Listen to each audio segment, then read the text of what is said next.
కానాను దేశంలో యాకోబు తన కుటుంబంతో నివసించుచుండెను. తన కుమారులందరిలో యోసేపును అతడు అత్యంతంగా ప్రేమించాడు. ఎందుకంటే యోసేపు అతని వృద్ధాప్యములో పుట్టిన కుమారుడు. యాకోబు యోసేపుకు అనేక రంగుల అంగీ చేయించాడు. ఆ అంగీ అతని ప్రత్యేకతకు గుర్తు. కాని అదే అంగీ అతని సహోదరుల హృదయాలలో అసూయను రగిలించింది. ఒక రాత్రి యోసేపుకు ఒక స్వప్నం కలిగింది. వారంతా పొలంలో కట్టలు కడుతుండగా యోసేపు కట్ట నిలిచి అతని సహోదరుల కట్టలు వంగి నమస్కరించాయి. ఆ స్వప్నాన్ని వినిన సహోదరులు మరింతగా ద్వేషించారు. నీవే మాపై రాజ్యము చేయుచున్నావా అని కోపంతో పలికారు. యోసేపుకు మరొక స్వప్నం కలిగింది. సూర్యుడు, చంద్రుడు, 11 నక్షత్రాలు తనకు నమస్కరించుట అతడు చూశాడు. ఈ స్వప్నం యాకోబును కలవరపెట్టింది. నేను, నీ తల్లి, నీ సహోదరులు నీకు నమస్కరించుదమా అని అతడు గద్దించాడు.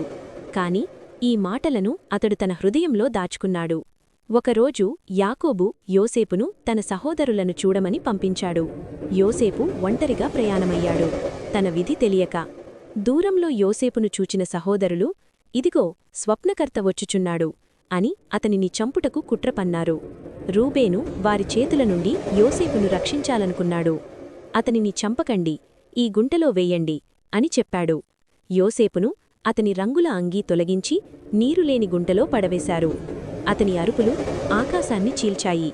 యోసేపు బాధపడుతుండగా అతని సహోదరులు ప్రశాంతంగా భోజనం చేశారు.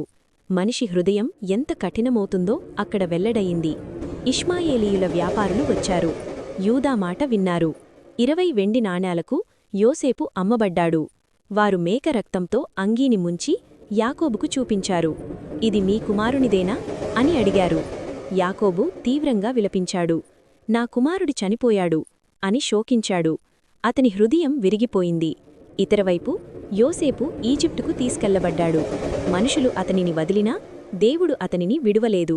మనుషులు చెడుగా ఆలోచించినా దేవుడు దానిని మంచిగా మార్చగలడు.